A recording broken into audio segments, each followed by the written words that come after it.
So लोगोफोर नुसिगोनलाय नङा होमबा सोर गाबो सोर मिनियो सोर रंजायो सोरनि गोसोआव दावदाब थायो सोर पार्टी नागारो दिनै नोंथांमोना नुसिगोनलाय मानो नुसिगोन होनना बुङोबा नोंथांमोनानो मिथिखागौ जे राजनाथिनि सम सफैबाय केन्डिडेटनि मुं फोसावनायनि लिस्ट सफैबाय माने फोसावनांगौनि लिस्टनि माने सम सफैबाय मानोना इलेक्सना खाथियावसै एमपि इलेक्सना दा बेखौ लानानै दिनै जायफोरनाखि एमपि गेलेनो गोसो बिथांमोना जायफोर टिकेट लानो गोसो बिथांमोनाथ' अहर पार्टीनि थाखाय खामानि मावगासिनो दङ बिपिएफआबो अहर खामानि मावदों UPPLआबो अहर खामानि मावदों दा गमामा जुदि जेनेबा दा बिपिएफनिफ्राय दिनै नाम लिस्ट फोसावबाय स्पेसियेलि जों क'क्राझाराव दिनै साथामनि मुं होबाय प्रमिला रानी ब्रह्म मेडाम आरो खाम्फा बरगयारी सार आरो पृथ्वीराज नारायण देब मेस बे ब्रादार सासे दा नोंथांमोननि गेजेरावहाय बिसोर जानोसै बेनि बाथ्राया बिथांमोननि गेजेराव सोर गाबगोन सोरनि नामा फार्स्टआव फैगोन नाम्बार 1 आव थानाया प्रमिला रानी ब्रह्मआनो फैमारगोन नामा ना नाम्बार 1 खौ जलदब दोननानै नाम्बार 2 खौ खाम्फा बरगयारीखौ लाबोगोन नामा ना बेखौ जलदब 1 आरो 2 खौ जलदब दोननानै 3 नाम्बारखौ पृथ्वीराज नारायण देब मेसखौ लाबोगोन नामा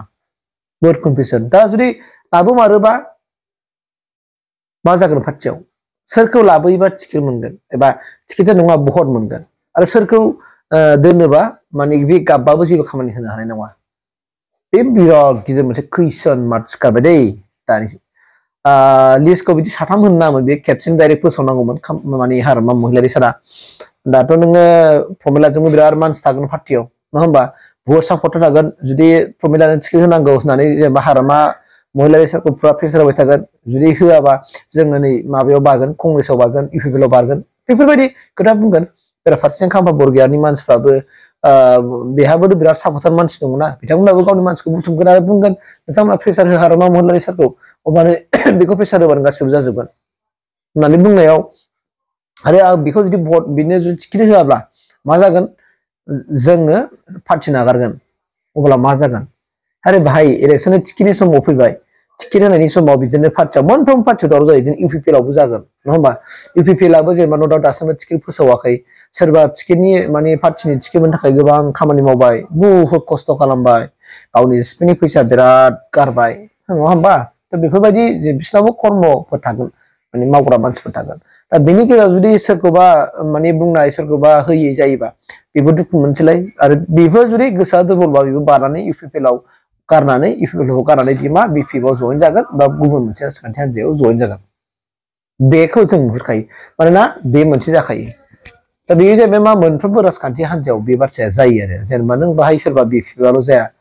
सोरबा UPPLआल' जाया सोरबा कंग्रेसआल' जाया सोरबा BJPआल' जाया जेब्लानाखि माने केन्डिडेटनि नाम फोसावनांगौ सम सफैना अब्लानो बिराद दावराव जाखायो मानोना जाय पार्टीनि हेड जेनेबा पार्टीनि प्रेसिडेन्ट बेनाव बुहुद हेडेक थाङो आरो उमुखौ होनांगौ बे आरो उमुखौ होआबा जों पार्टी नागारगोन उमुखौ होनांगौ उमुख होबा जों थाया जोंनि भट मोननाय नङा बिदिनो दल जानानै थायो आरो जेनेबा दा नों प्रमिला रानीनि मोनसे दल थाखाबाय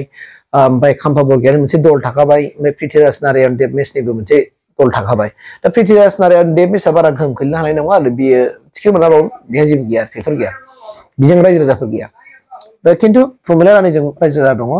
खाम्फा बरगयारीजों रायजो राजा दङ दा बिनिखाय सोर मोनगोन सोरनि दुखुआव गाबगोन सोरनि गाबनायखौ नायनो सोरनि पार्टी नागारनायखौ बुंनो नोंथांमोना एबारसो मोनसिगोन आरो बिदिनो फैबाय UPPLआ दिनैसिम फोसावथ'वाखै सोर होगोन सोरनो होगोन खिन्थु सिङाव सेटिं जाजोबना थाखायो आरो गासिबो मानोना जायफोर गोजौनि मानसिफोर CWCनि मानसिफोर बिथांमोना मिथियो पार्टीयाव प्लेन पलिसिफोरखौ जायजों लानानै सावरायो सो बेनिफ्राय मिथिलायो आरो दा बेनिखायनो UPPLआवबो जुदि सोरबा मोननो आसाजों गोबां बिदि खामानि मावदोंमोनबा बियो जुदि टिकेटखौ मोनाबा गोसोआव बिराद आघात जागोन ना बेसा थाखा फैसाबो गारदों गावनि पकेटनि गारदों पार्टीनिबो फैसा गारदों नाथाय जुदि टिकेट मोननो लुबैना जुदि मोनाब्ला बेसेबां गिदिर आघात जागोन गोसोआव स' बिदियावनो पार्टी नागारो आरो आं दिनैनिफ्राय बे पार्टीयाव गैला आरो गुबुन राजखान्थि हान्जायाव जइन जानाय मेन खार'ना बेफोरनो नोंथांमोना नुसिगोन दा मानोना दोंना दै गैथारला मास हाबथानसैना मास हाबनाय लोगो धौ